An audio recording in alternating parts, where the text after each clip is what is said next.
Thanks for tuning in. I'm Faith Bautista. Owning a Piece of America starts right now. My guest was most recently an advisor to Los Angeles Mayor Eric Garcetti. He serves as the city's deputy film czar and is now running to be the first Indian American ever elected to the California State Assembly. I'm joined today by Rajiv Dalal. Nice to see you, Rajiv. Thank you so much for having me, Faith. Really appreciate it. That's good. I mean, the whole staff are saying, he's so young.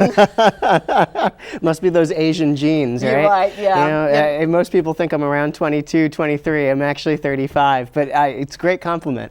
Thank you. Yeah, that's our genes. So Rajiv, you recently stepped down from your past in the Mayor's Office of Motion Picture and Television Production. And as I mentioned in my introduction, you are now running for the Assembly in 2016. You say that Sacramento needs lawmakers who understand the film and TV industry. Why so? Well, I think it's Sacramento needs legislators that understand industry as a whole, maybe not necessarily the film and television industry. You know, we do a great thing here in California. We watch industry leave before we actually do anything to try to save it. And we have to stop that practice. It's not just for the film and television sector, but it's also for the biomedical sector, or, you know, we saw aerospace leave.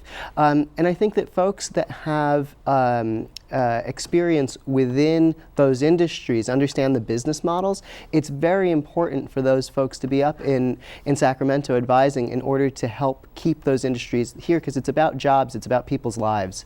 Correct. And I don't think, knowing you're not just going to be focusing on the film and industry. I mean, you're really focusing in changing the lives of the Californians. Yeah. I mean, from economic development, from housing, protecting them, I mean, everything, right? Yeah. I mean, it really, to me, I think that the three critical issues that we're facing in this coming election are going to be, one, economic development, as you said. Two, it's going to be health care, affordable health care as well as medical research. And three, education, making sure that our kids actually are getting the quality education that they need.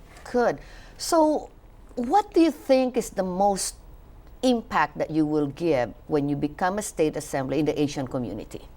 Well, you know, I think that there's a couple different ways to look at that question.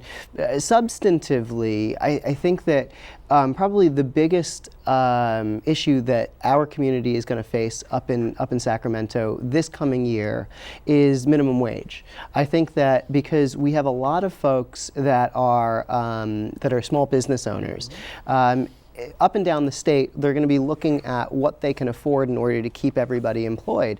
Obviously, we're going to need to raise the wage because California is one of the most expensive places to live. But I'm not sure that looking at Los Angeles as the barometer for every city and every county in California is the right way to do it. We did a lot of research down here. We brought all the folks around the table, all of the both industry and labor. And we're going to need to do that to make sure that we get it right for the rest of California. Yes, as a business owner myself, I run a nonprofit and I take care. I think nonprofit is still a business. Minimum wage might not be really the solution, because if you increase the minimum wage, the business owner will only just pass it on to the consumers anyway. So I don't know if minimum wage is the right way to do it. I mean, yeah, well, I think that I've heard that a lot, especially from the Asian community, right? I mean, I just had this conversation with the Asian Hotel Owners Association. They were all already saying, well, we're going to have to. I mean, we're in the hospitality business, but we're going to have to, automate a lot more processes, and for hospitality, that doesn't make a whole lot of sense. Look, again, I do think that we need to raise the wage, just because this is a very tough place to live if you don't have a certain threshold. But we've got to make sure that we do it the right way, and the timeline is right, and it's not too fast or too difficult for owners of businesses like yourself to deal with. Right, finding that balance. So you say that a political representation is a fundamental necessity for strong communities. You also say that the Asian community, and in particular the Indian community, has historically been underrepresented in politics. Why And how can we change that? Well, I think that it's a difficult question to answer. I think at the most fundamental levels, our representation as an Asian community really, it may date back to our parents or grandparents and their cultural perspectives on politics. It wasn't always, places like India or even the Philippines or elsewhere, wasn't the most glorious field to get into. And that may have tainted their perspective and therefore their children's perspective, and instead go into the professions, the business, etc. One of the biggest challenges I think that we have as a community is we don't have broad geographic bases here in California or around the country. So in order to be elected, most often people vote their ethnicity. And I mean, I wish it was on subject matter and substance, but it's not always that way. See, Rajiv, but I also think that we hit that bamboo ceiling already. Even though they say we're underrepresented, there's John Chang. I mean, most likely he'll be the governor. But we need definitely more of the Southeast Asian. Indian, Filipino, Vietnamese should be more in the, not just the state assembly, but in Senate as well. So I agree with you. There's got to be more Asian representation in the state assembly. Number one, we're already a one-party state. That alone, I mean, we're not being represented. And Asian is the fastest growing in California. And Asian, highest household, highest income, but yet we're not represented in Sacramento. I really think we need you to be up there soon. I hope that that's the way it goes in June, the primary, and in November in the general. And ladies and gentlemen, we'll be right back.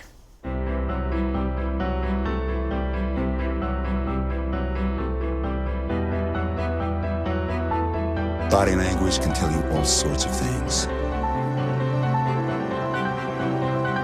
Like someone is having a stroke.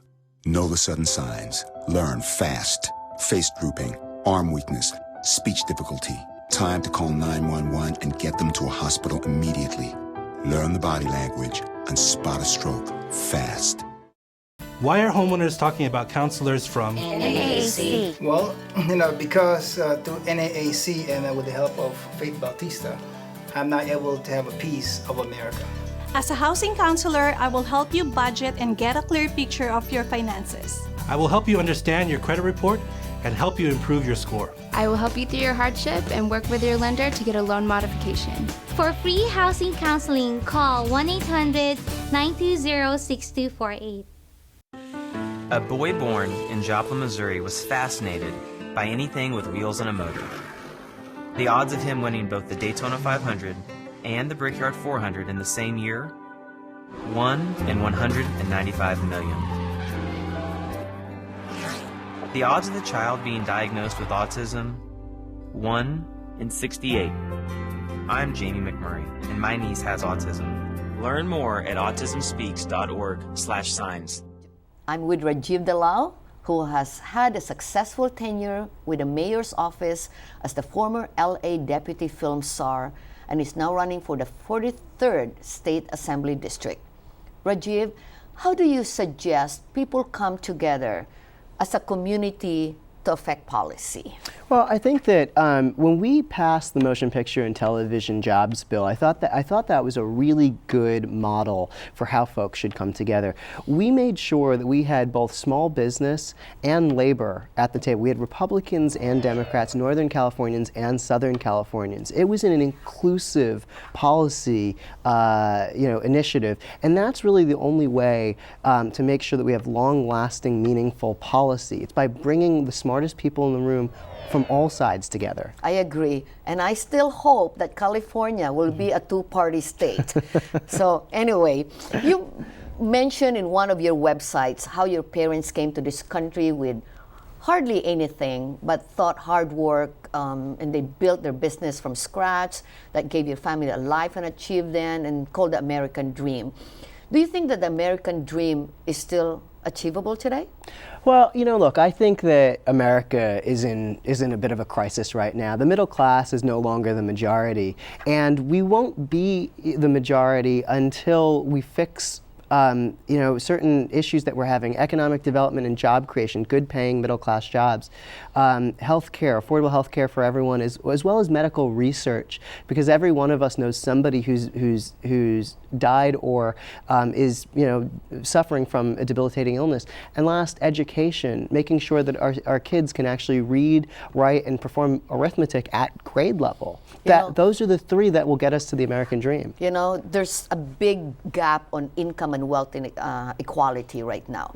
And to me, if you agree with me, it's education that will solve that gap, don't you think? I do. I very much think that that's the only way to really look at income inequality. Now, I think as a subsection of that, it's vocational education. It's making sure that kids that are in the high schools and in community college have a chance to actually work and work in business and get a chance to really understand where they're best suited. Not everybody needs to be going to graduate school in order to try to bridge that gap.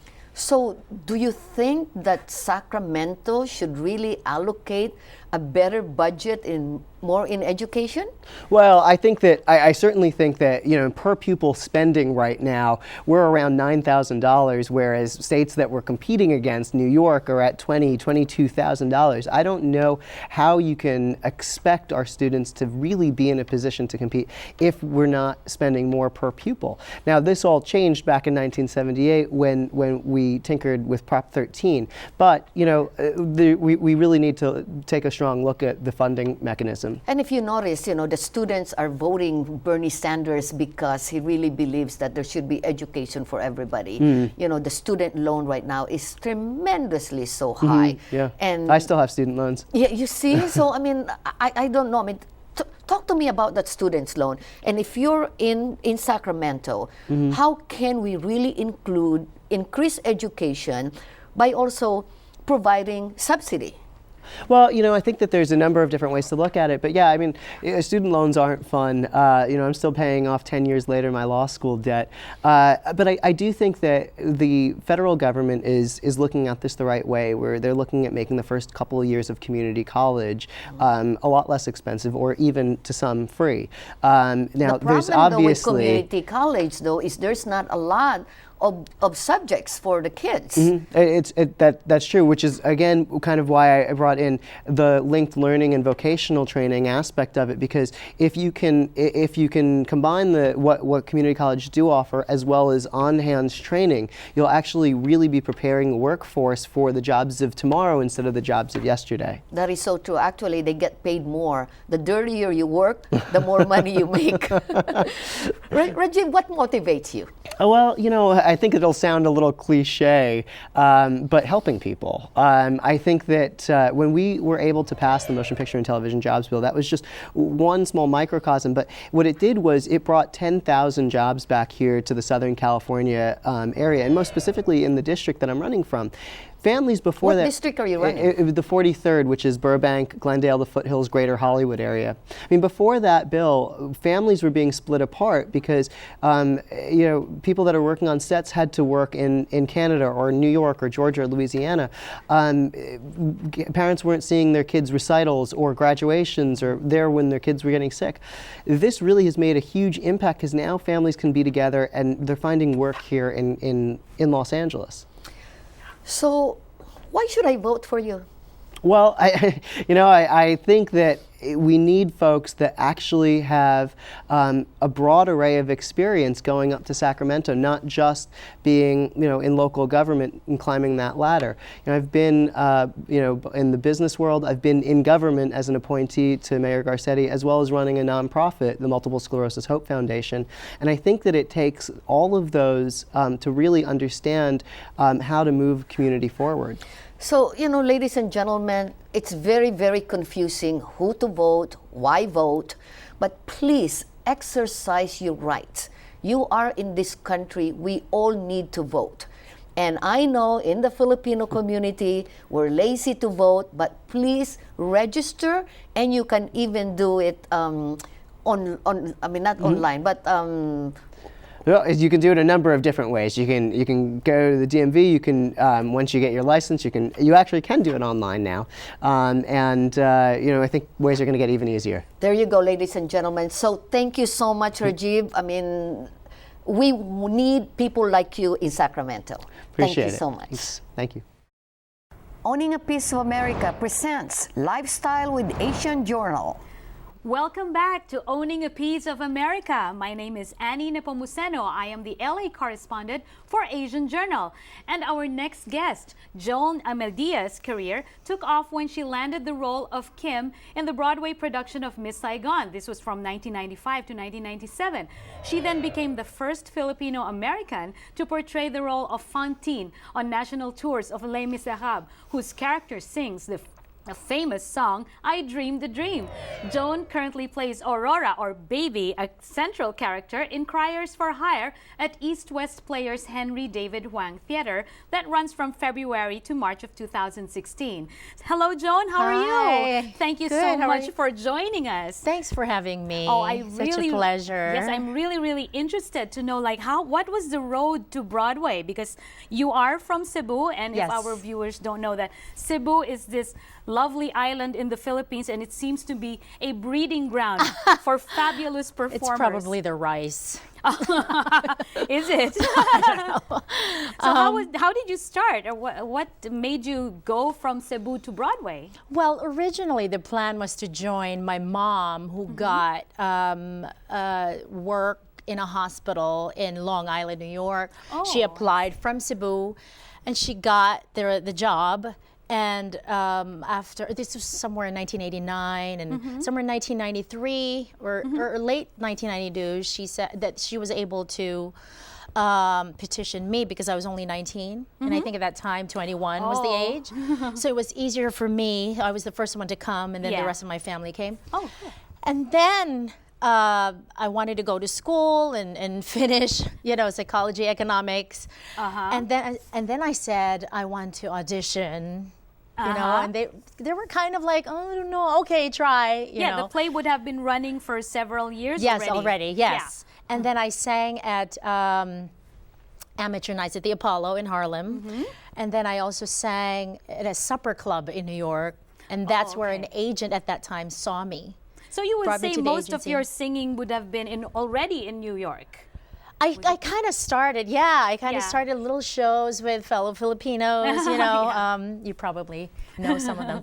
But that's kind of how it started. I wanted to audition for Miss Saigon, and in 1995, I landed the role. It wasn't always, of course I worked as an, at not odd jobs, but decent jobs before that. So how different was your life in Cebu from New York when you made the move? Everything, my experience was DIY, do it yourself. Do it yourself, yes. Bring your own stuff, DIY, in the Philippines, there's always, somebody that helps you, following you around. But I loved it. I loved that. I think it's funny because how busy you are in the States and how much things you do yourself, it's doable. Yes. Right? Because that's maybe true. because everybody's doing the same thing. Everybody's just kind of, How's the making life things happen. of an actor? Can you tell us about the life of an actor? Now or before? You can take your pick. Okay, so back then, of course, it was, I didn't have to worry about, now I have a child. So back then it was just auditioning and when's the next job and sometimes doing your own shows to make things happen. But now that I have a child, I homeschool him during the day, so our morning consists of lessons and stuff, and I would always try to schedule auditions in the afternoon, or if I have interviews like this, I would say, I have an interview, it's very important, can we move my audition to later in the afternoon? So it's a lot of it is, a huge chunk of it is being a mommy. And then everything else is, work, or taking classes if I have to. Yeah, and your husband also works in film, so I guess you are both creative people. Yeah. Your schedules are like hard to manage. Yeah. Is there like a particular thing that you do so that you can manage your time better? I'm not always perfect at it, but I always have a checklist of what I need to do. Oh, so yes, that's Sundays, great. I have this huge planner, and I do I make a to-do list for the whole week. Yes. It's not always perfect. Yeah, I but know. but I Something try to start with. Yes, for the whole week, and it's important for me because I'm forgetful now. Yes, it's if different. even if I write it down, if I just write it down mentally, I see it.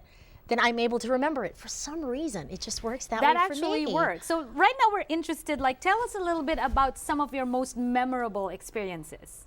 On Broadway. Being on Broadway,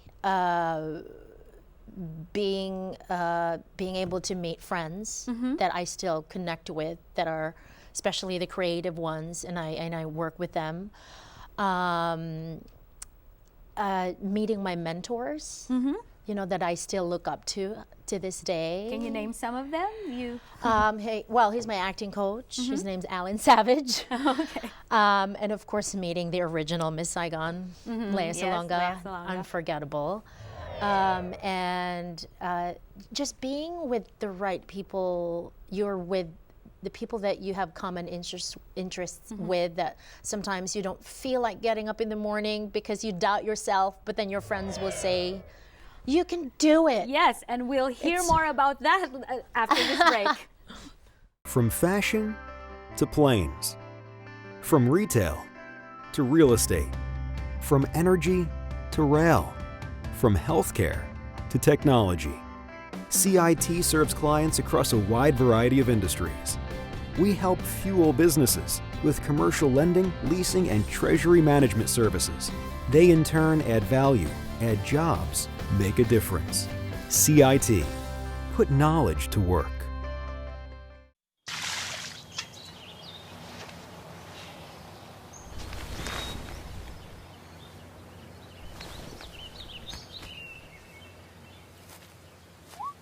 Smokey just gave me a bear hug.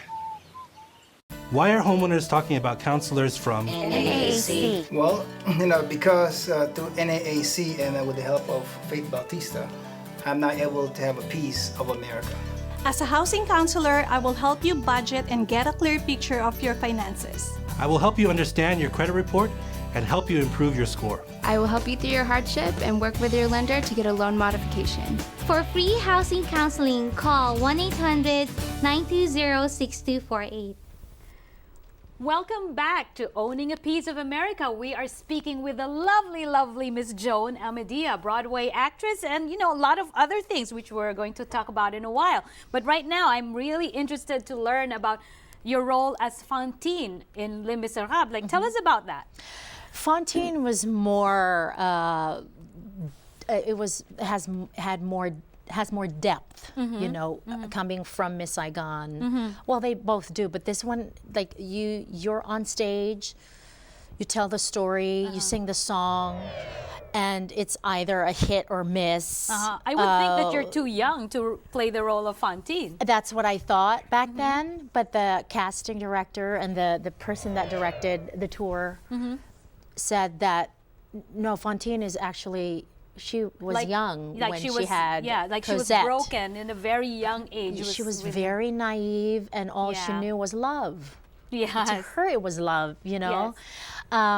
It was such a great opportunity. At that time, I didn't know, there weren't much fight for diversity, not in social media, not like these days where it's, there's an Asian girl playing, that's right. Yeah, but now that I look back, it's such, I feel so fortunate to play the role. Yes, and it's a role that is close to your role that you're doing right now on Criers, because Fantine was a mother driven to support her child. The hardest of times. Yes. But in Criers, it's a little different. But you are playing the mother, one of the lead roles in yes, Criers. a mother who traveled in different countries to support her daughter, left her daughter with at least somebody reliable. Not like the Thénardier, but this is the grandmother, right? But she kind of like worked in different jobs just to be able, and sacrificed not going home for 14 years, not seeing her daughter. And how is it in Criers that it's Filipino and in Tagalog? It feels so good. Oh, really? Does it? I've been praying for something.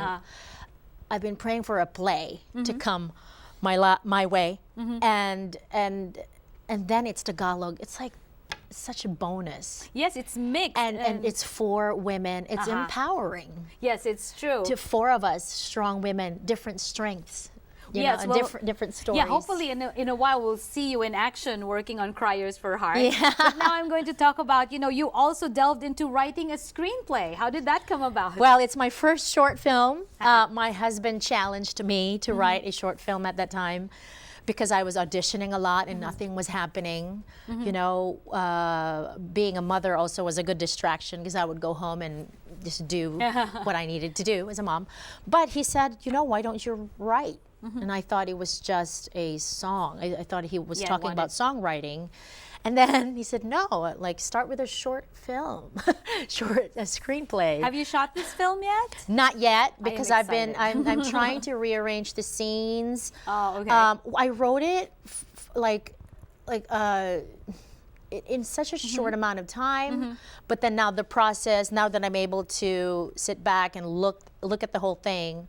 Oh, how would you compare now filmmaking that you're experiencing now and the theater world? You mean the writing or being in a film? Both of it. Both of it. Because theater seems to be different from the filmmaking. process is different. Yeah? The process you have time when you're doing theater. They give you time. But in film, as an actor, you show up, be quiet on set. In theater, it's like you can go somewhere and just be loud. You have to keep that energy up and the stamina. And that's why musical theater people are always bright and hi. Yeah. In film, you have to be very still. The camera's close to you. Yes, that's a big you can't do so difference. many things with your eyebrows and your eyes. Just subtle. But as an actor, you show up, know your lines, and that's it. But you got to hit the mark. Yes, it's kind of similar, different.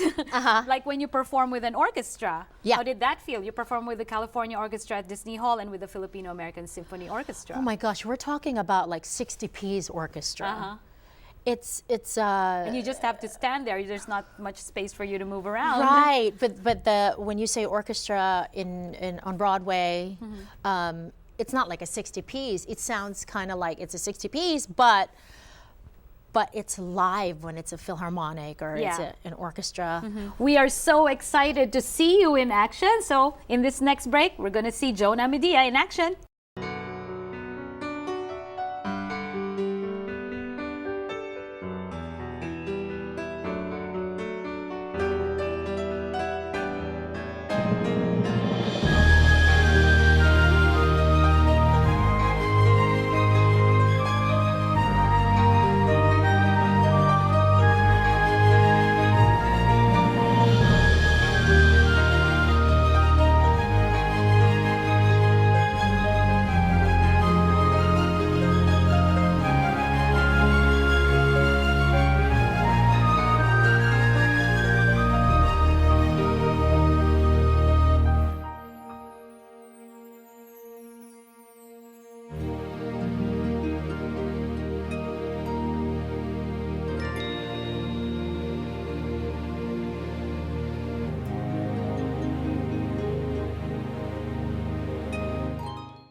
It was really lovely chatting with the lovely Miss Joan Amedia. I just have one question. Sure. When did you feel like you have owned a piece of America? When I landed a major role on Broadway, and because that opened doors and it made me see America through the tours that I've done. That was my American history education, to see all the places. Yes, and so it's a colorful life that you've had, a lot of stuff that you've done, a lot of places. And a lot of artists, some people may not know, you get to go places if you're an artist. I did. I still do. Yes, so thank you so much for joining us, Joan. Thank you for having me. Yes, and we've now come to the end of our show. On behalf of Ms. Faith Bautista and myself, I would like to thank you all for tuning in to Owning a Piece of America. See you again next time.